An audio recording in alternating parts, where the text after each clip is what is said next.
What's going on, everybody? My name is James Reiner, and do you like to collect video games? Because I like to collect video games, and I have some that I recently have gotten within the past amount of time that I would like to share with you guys. So let's just jump right into it. Welcome to episode 2 of Game Collect.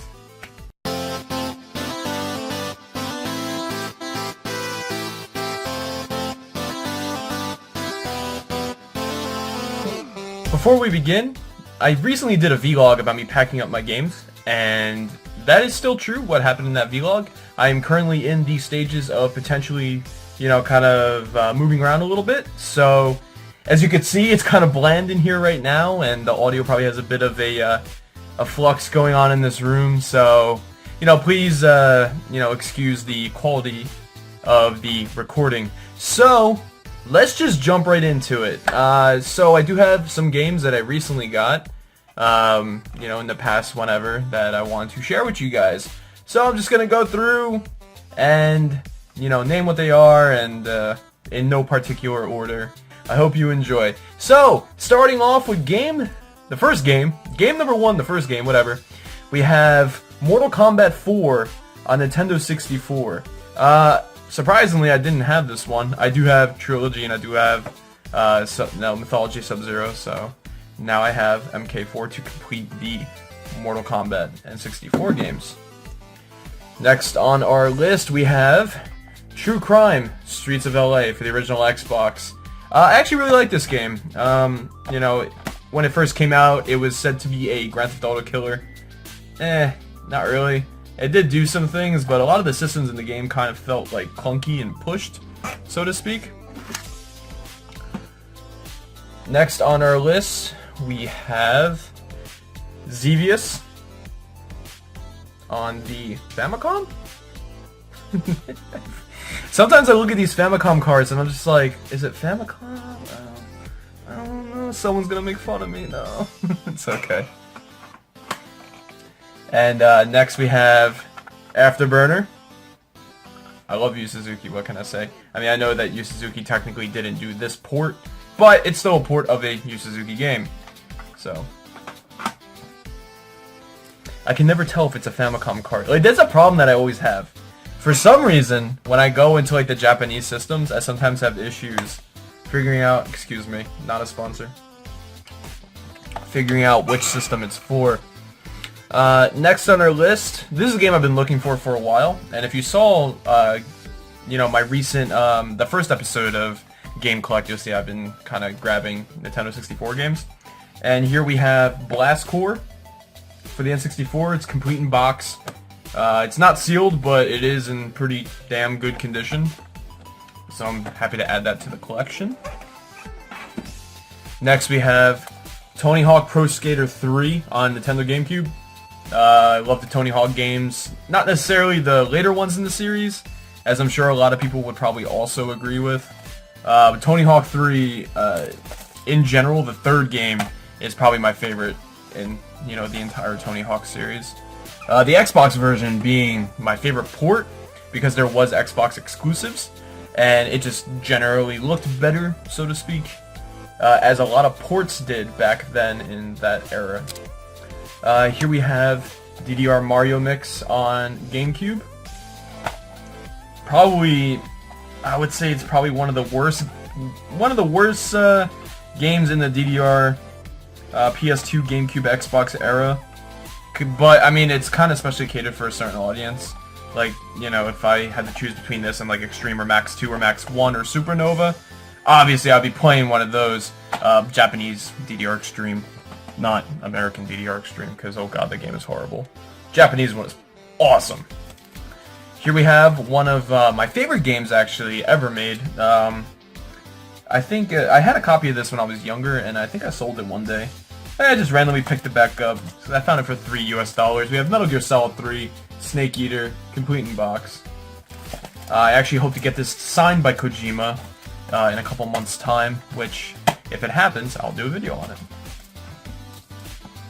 Next we have Project Gotham Racing 2 on the original Xbox. Currently going for a possibly full original Xbox set, but it's gonna be a while before I get to that point. So just got this just to add it. I am collecting variants, so I do have the original version of Project Gotham Racing. Now I have the Platinum Hits. Moving on, Need for Speed Underground 2. There is a booklet in here. I picked it up for $1, as you can see right there. $1 US. So that's pretty cool. Need for Speed Underground 2 is pretty sick. So, for those of you who have been watching this channel for a while, you'll know, and a lot of people make fun of me for this, but Final Fantasy X-2 is one of my favorite games of all time. I can name so many reasons why I feel like Final Fantasy X-2 was a good sequel to Final Fantasy X, although a lot of people would disagree. But, so we have actually 3 games in the Final Fantasy X-2 set of games, and sadly, I don't know where the 3rd little game I wanted to show is. Huh, looks like I actually lost it. See how great I am at planning for these videos? So we have the NTSC release of Final Fantasy X-2. It's just one of my many copies. I just wound up picking up another one. And we have the Japanese Final Fantasy X-2. See, it's all Japanese. I also picked up, for some reason, I might have put it in storage and forgot to bust it out for this video. It happens. I also have the International Plus Final Mission version that I picked up, which is also complete and pretty much mint condition. I put it in storage, so sadly you won't see that. So, moving on in the PlayStation 2 games. So I recently got into collecting PS2 imports, and so I wound up picking up a couple in the Resident Evil games, and we have Biohazard Code Veronica, which is pretty sweet. I do prefer the Dreamcast version, and but it's cool to have it on the PS2 as well, in the original form, Japanese copy. Apparently this comes with a trial edition of Devil May Cry. Let me see if I actually have that. Yeah, so we have it complete. So we have the booklet, the game, and then right here is the Japanese demo for Devil May Cry. But it's pretty sweet. I got it for $5. Not bad, $5 US, you know? I'm keeping it in this little plastic protective case here.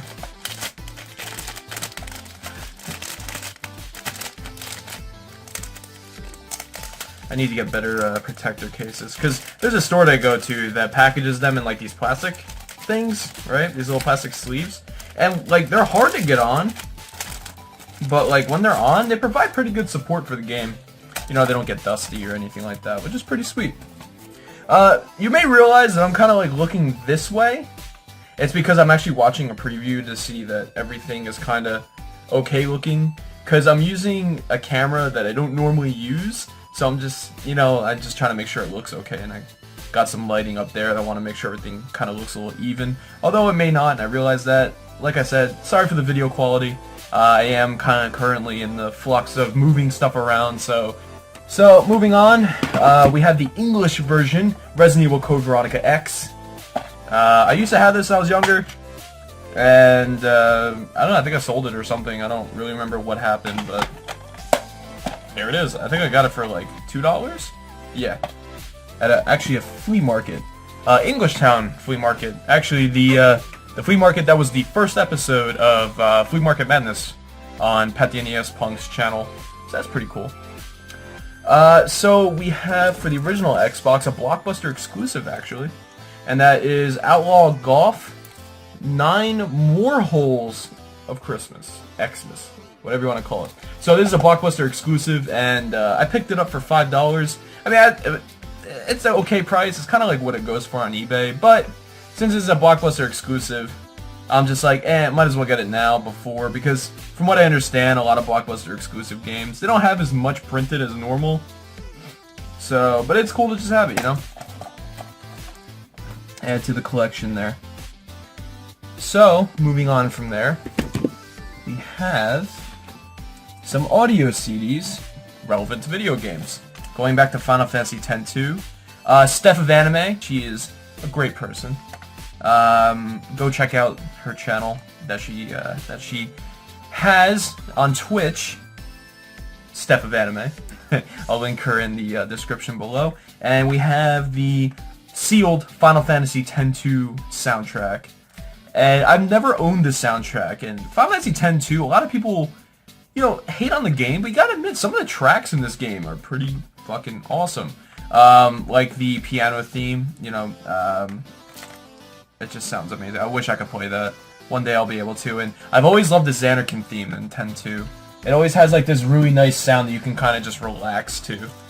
And moving on, so we now have also in the Final Fantasy X-2 music universe, this is actually a vocal collection. This is the Yuna vocal collection, Final Fantasy X-2.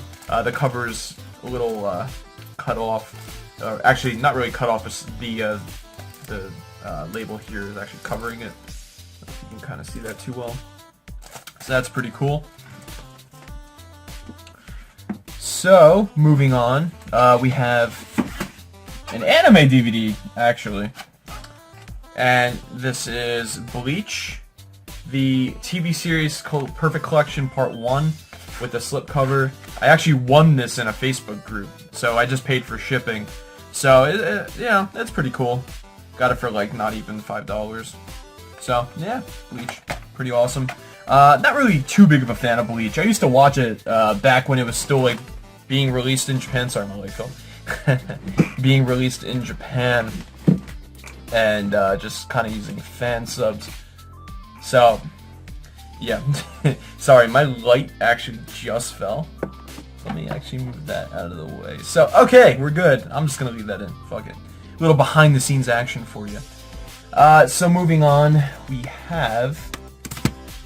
I recently just got this at New Jersey GamerCon, which has 2 sessions per year, this year at least.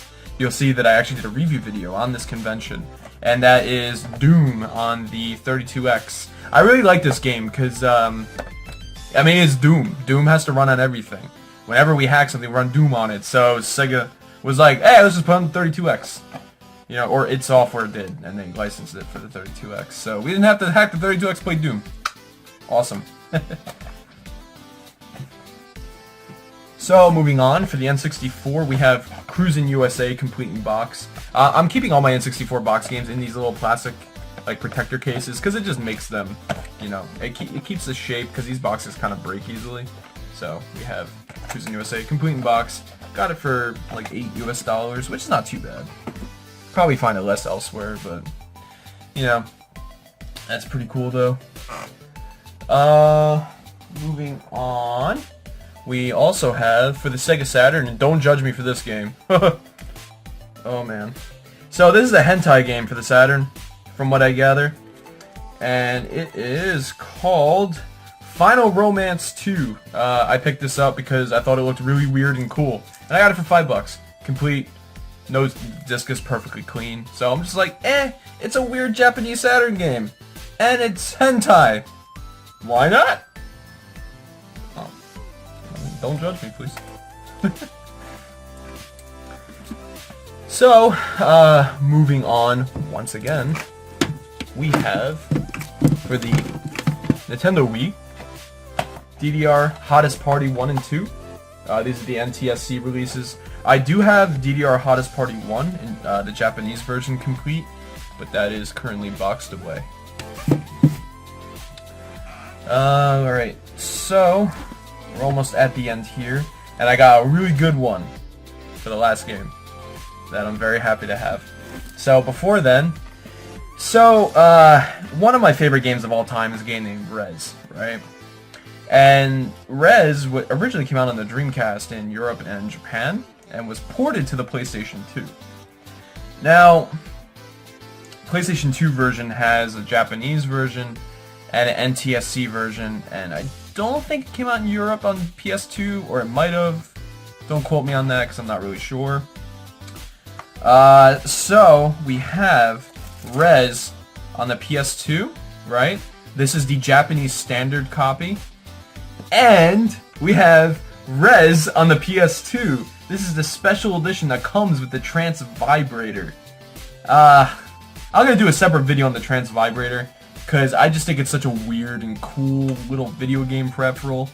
So, I mean, this is also inside here, and it also comes with the Trance Vibrator, so it's pretty cool. You plug in the USB port in the PS2 and it vibrates to the music. And, you know, it was kind of used for things it shouldn't have been. So, that's at least urban legend. That's what I gather, though, from things I've heard from some of my friends in Japan. So, let's see. So, one other item just to quickly add. I recently got, by Acclaim, WWF WrestleMania Challenge. These little, like, LCD handhelds.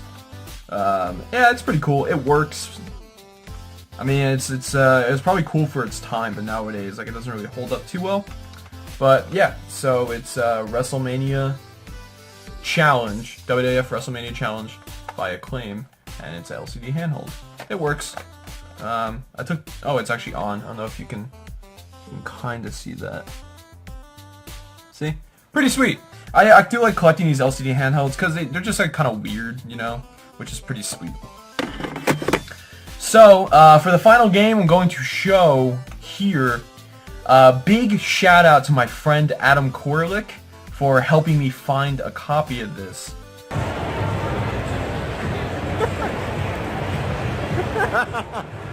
And some people may know that the original Xbox, while a lot of the games currently at the time of this video are not very expensive, there are games that are very hard to find, right?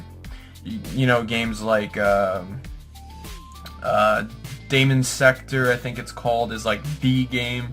Metal Wolf Chaos is a not so rare, but very expensive Japanese original Xbox game. And then you have, you know, some other titles. And then you have regional exclusive games, right? I have one of the regional exclusive original Xbox games. It's a game that was exclusive to South Korea. Kind of a shitty game, but cool nonetheless. And that is Zillernet on the original Xbox. It's sealed. I'll take it out of the plastic case so you can see a little better. Zillernet. I got it for $5 US. That's it. But it's hard to find unless you know Korean market websites. So apparently it's a karaoke game and it's really crappy. It also comes with a headset, but I didn't get the headset because I don't care. And yeah, so here it is, Zillernet. So big thanks to Adam, and I'm happy to add it to the collection. And I'm going to keep it in this plastic case so it stays nice and fresh. So those are my pickups for recent times since Game Collect Episode 1. And I just wanted to say thank you everyone for your continued support. I realize I have kind of a sporadic upload schedule. I hope you guys like the Shenmue videos that I recently uploaded, the area hacks to show off the details of the game, as well as the Shenmue Theorist episode I did with my co-administrator of the Shenmue 500K Facebook group, Norris. You know, thank you all. The channel has been growing pretty well lately. You know, especially since like I don't really upload too much, but I'm trying to change that. So I just wanted to thank you all for your continued support, all the nice comments. And if you like this video, or if you like seeing like pickups of weird things, or you know, videos of weird things like a Trance Vibrator for a PS2, go ahead and subscribe. You know, leave some comments, let me know what you think, what kind of videos you want to see, and I'll do my best to make them happen. So I'm gonna get going because I gotta continue boxing all this crap up. I got so much more stuff to do. I just recently put like my Saturn, my 2 PS1s, and some other systems in my storage unit. So yeah, so that's really about it. Thank you for watching episode 2 of Game Collect, and as always, happy hunting and have a nice day.